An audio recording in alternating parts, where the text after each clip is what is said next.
के दुनिया देखे। आज मैं आपको मिलवाने जा रही हूँ सरगोदा के मकामी गांव से ताल्लुक़ रखने वाले एक फ़ोटोग्राफ़र हसन टिवाना से, जिनके कैमरे से कैद किए गए मंजर दुनिया भर में सराहे जाते हैं। हसन की खींची गई तस्वीर नेशनल जियोग्राफिक, ऑक्सफोर्ड के निसाब और 22 से ज़्यादा एम्बेसीज में पब्लिश हो चुकी हैं। हसन से ही इनकी कामयाबियों के सफ़र के बारे में पूछते हैं कि ये कैसे और कब शुरू हुआ। जी फ़ोटोग्राफ़ी मुझे शौक तो बचपन से था। स्टार्ट में मैं जो छोटे फ़ोन होते थे सोनी के, सैमसंग के, उनसे किया करता था। लेकिन प्रॉपर्ली जो मैंने स्टार्ट किया कैमरा के साथ 2016 में स्टार्ट किया। यूनिवर्सिटी से मैं फ्री हुआ तो उसके बाद मैंने स्टार्ट की थी।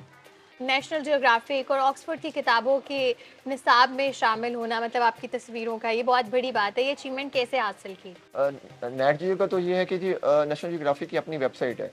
उस पे आप सबमिशन करते हैं अपनी फ़ोटोज़ की, वो कॉम्पिटिशन होता है। मोर देन 1 मिलियन फ़ोटोज़ थी जिसमें से आई गेस 5 थी जो उनके मैगज़ीन में पब्लिश होनी थी। उनमें से एक मेरी थी। और एम्बेसीज़ ने मुझे अप्रोच किया ट्विटर के थ्रू जी। जितनी भी एम्बेसीज़ हैं सबके जो मैसेजेस वगैरह फर्स्ट टाइम आए वो ट्विटर पे ही आए।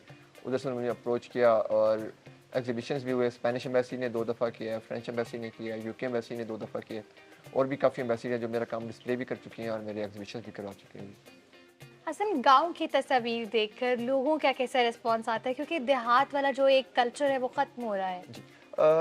बहुत अच्छा रिस्पॉन्स आता है। मुझे बड़े मैसेजेस आते हैं स्पेशली जो ओवरसीज़ हैं, जिन्होंने ये चीज़ें अपनी बचपन में देखी हैं और फिर वो पाकिस्तान छोड़ के यहाँ से चले गए। उनका एक बहुत इमोशनल अटैचमेंट है इन चीज़ों के साथ, इन देहात के साथ। जो चीज़ें ख़त्म हो रही हैं अब ज़्यादातर विलेजेस में भी सोसाइटीज़ बन रही हैं और वो चीज़ें नहीं रही जो पहले देहात में हुआ करती थी। मुझे बहुत लोगों के मैसेजेस आते हैं प्रॉपर्ली, वो एक कनेक्शन फ़ील करते हैं कि इमोशंस हैं उनके इन चीज़ों के साथ। जब वो अपने इधर रहा करते थे अपने बचपन में, तो उनका बहुत एक अच्छा रिस्पॉन्स आता है जी इस चीज़ को लेके। तो मैं उस चीज़ को भी कोशिश करता हूँ कि जितना हो सके लोगों तक पहुँचाऊँ कि हमारे जो देहात के कल्चर, देहात की जो स्पोर्ट्स हैं, कबड्डी है, नेज़ाबाजी है और भी काफ़ी हैं, तो वो भी मेरी कोशिश होती है। और कुछ ये भी हैं कि जो हमने बचपन में गेम्स खेली हैं गाँव में, वो भी अब ख़त्म हो चुकी हैं।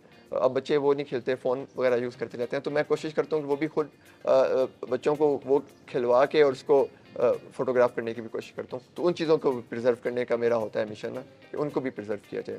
फोटोग्राफी की फील्ड के बारे में कहा जाता है कि इससे ज़्यादा पैसे नहीं मिलते, तो आपके लिए क्या केस है कि ये आपको फाइनेंशियली सपोर्ट कर रही है?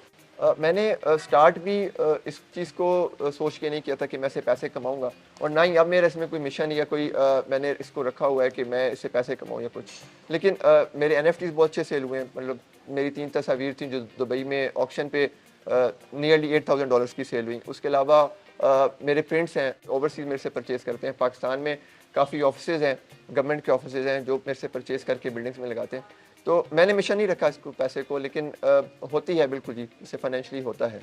यंग इमर्जिंग फोटोग्राफर्स को और हमारी यूथ को जो इस फील्ड में आना चाहते हैं, आप उनको क्या पैगाम देंगे? जी, नए आने वालों को मैं यही पैगाम दूँगा कि बहुत ही हेल्दी एक्टिविटी है। मतलब इसमें आप ट्रैवल बहुत करते हैं, नेचर के बहुत करीब जाते हैं, काफ़ी नए किस्म के कल्चर्स देखते हैं, लोगों से मिलते हैं। तो मेरे ख्याल से इसको अपनाना चाहिए। बहुत अच्छी एक्टिविटी है ये फ़ोटोग्राफ़ी।